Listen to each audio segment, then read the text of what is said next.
Hello dear students, कैसे हैं आप सब। आशा है आप सभी बहुत अच्छे होंगे। तो आइए बच्चों, शुरू करते हैं हमारा अगला पाठ, जो कि है पाठ 14, जिसका नाम है हमारे राष्ट्रीय प्रतीक, आर नेशनल सिंबल्स। प्रस्तुत पाठ में भारत के राष्ट्रीय प्रतीकों के बारे में बताया गया है। आइए पाठ पढ़कर उनके बारे में जानें। हमारा देश भारत राष्ट्रीय एकता का प्रतीक माना जाता है। यहाँ पर धर्म, जाति, खान पान एवं वेशभूषा आदि की विभिन्नता तो पाई जाती है, पर वास्तविकता यह है कि हम सब इन सभी विभिन्नताओं के बाद भी एक हैं। यही कारण है कि भारत को अनेकता में एकता वाला देश कहते हैं। भारत की राष्ट्रीय एकता के प्रतीक उनके राष्ट्रीय चिन्ह भी कहे जाते हैं। भारत के प्रमुख राष्ट्रीय चिन्ह निम्नलिखित हैं। सबसे पहले राष्ट्रध्वज।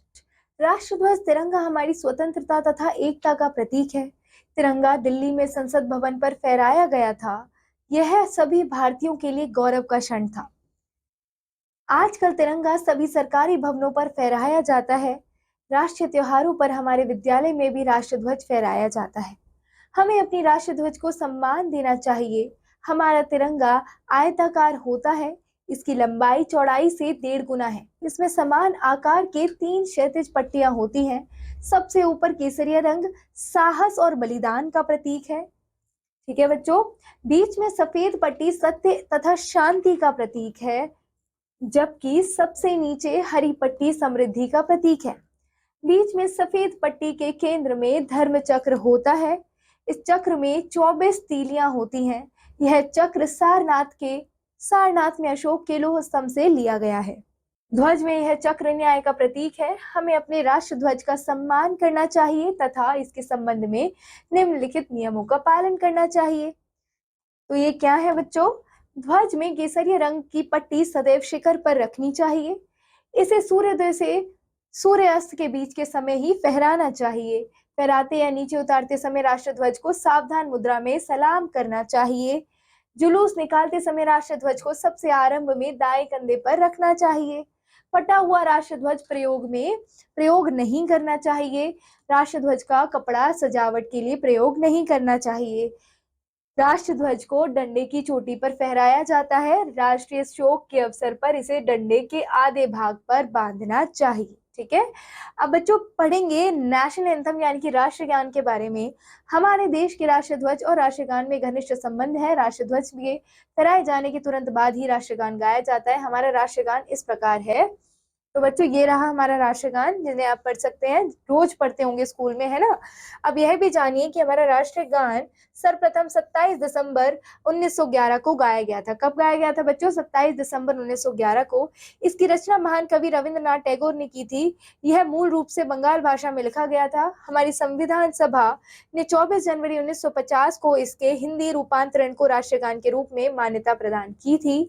हमारा राष्ट्रगान सर्वप्रथम 27 दिसंबर 1911 को भारतीय राष्ट्रीय कांग्रेस के कोलकाता अधिवेशन में गाया गया था। ठीक है। इसके गाने का कुल समय 52 सेकंड होता है। यह राष्ट्रीय पर्वों और विशेष उत्सवों पर देश को सम्मान देने के लिए गाया जाता है। जबकि यह कहीं पर गाया जा रहा हो तो हमें सावधान की मुद्रा में खड़े होकर इसे सम्मान प्रदान करना चाहिए। ठीक है बच्चों।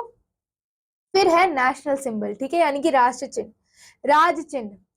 हमारा राज्य चिन्ह सारनाथ के अशोक स्तंभ से लिया गया है। इसे आप सरकारी दस्तावेजों, स्टाम्प पेपर, नोटों और सिक्कों पर सरलता से देख सकते हैं। यह हमारे राष्ट्र की शक्ति को दर्शाता है। हमारे इस राज चिन्ह में 4 शेर हैं जो एक दूसरे की ओर पीठ करके खड़े हुए हैं। विशेष बात यह है कि इसमें हमें केवल 3 ही शेर दिखाई देते हैं। इसके आधार के मध्य में एक चक्र है। इस चक्र के दाईं ओर एक बैल तथा बाईं ओर एक घोड़ा स्थित है। बैल कठिन परिश्रम का और घोड़ा गति व ऊर्जा का प्रतीक है। आधार के निचले वाले भाग में सत्यमेव जयते अंकित है। ठीक है बच्चों। अब यह भी जानिए कि राज चिन्ह पर सत्यमेव जयते शब्द देवनागरी लिपि में अंकित है। इसे मुंडोक उपनिषद से लिया गया है। ठीक है।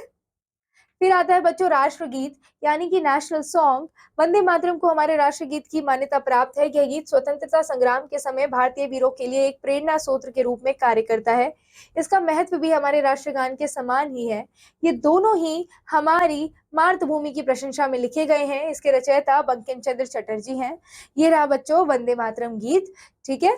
और उसके बाद अन्य राष्ट्रीय चिन्ह यानी कि अदर नेशनल सिंबल्स क्या क्या है बच्चों, राष्ट्रीय ध्वज, राष्ट्रगान, राष्ट्रीय चिन्ह व राष्ट्रीय गीत के अतिरिक्त हमारे कुछ अन्य राष्ट्र प्रतीक हैं जो निम्न प्रकार के हैं। ठीक है, भारत के राष्ट्र पुष्प कमल, भारत का राष्ट्र पक्षी मोर, राष्ट्र पशु बाघ है। ठीक है, ये सभी राष्ट्रीय चिन्ह हमें अपने कर्तव्यों तथा राष्ट्रीय गौरव को बनाए रखने का संदेश देते हैं। हमें कभी भी कोई ऐसा कार्य नहीं करना चाहिए जिससे कि इनकी आन बान शान को हानि पहुंचे। ठीक है बच्चों, तो आइए इस पाठ में कुछ बिंदुओं को दोहराते हैं। हमारे देश भारत राष्ट्रीय एकता का प्रतीक माना जाता है। राष्ट्रीय ध्वज तिरंगा हमारी स्वतंत्रता तथा एकता का प्रतीक है। हमारा तिरंगा आयताकार होता है। हमारे राष्ट्रीय गान की रचना महान कवि रविंद्रनाथ टैगोर ने की थी। हमारा राष्ट्रगान सर्वप्रथम 27 दिसंबर सन 1911 को भारतीय राष्ट्रीय कांग्रेस के कोलकाता अधिवेशन में गाया गया था। ठीक है, हमारा राज्य चिन्ह सारनाथ के अशोक स्तंभ में से लिया गया है। वंदे मातरम को हमारे राष्ट्रगीत की मान्यता प्राप्त है। भारत के राष्ट्र पुष्प कमल, राष्ट्र पक्षी मोर और राष्ट्र पशु बाघ है। ठीक है बच्चों, तो यहाँ ये पाठ समाप्त होता है। आशा है आप सभी को ये पाठ बहुत अच्छा लगा होगा और काफी जानकारी प्राप्त हुई होगी। हम मिलते हैं अगले पाठ में बच्चों, अगले वीडियो के साथ। तब तक students keep learning, take care of yourself. Thank you, all the best.